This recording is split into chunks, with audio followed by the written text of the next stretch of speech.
The leftist president of Ireland has attacked anti-mass migration protesters in the country, accusing them of sowing hate. Michael D. Higgins, the president of Ireland, has lashed out at the growing number of anti-mass migration protests taking place in the country, attacking those attending the demonstrations for sowing hate.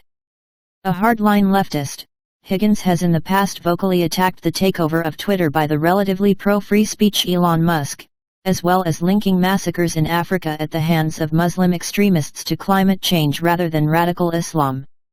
According to a report by the Irish Independent, the president attacked those attending the protests which have cropped up across the country in response to the tens of thousands of arrivals that have entered the country over the last 12 months as building fear.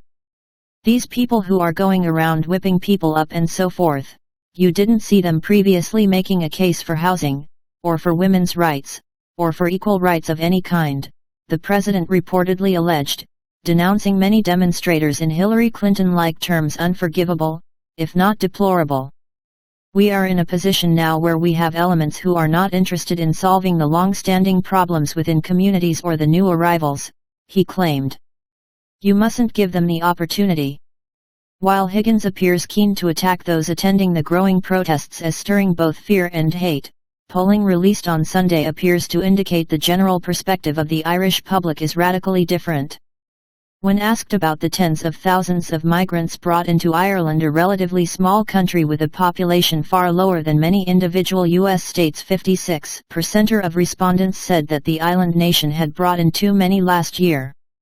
A plurality also appeared to back the protests, with 48% of people saying that the demonstrations were made up predominantly of concerned citizens, compared to 44% who believe they are made up mostly of far-right agitators.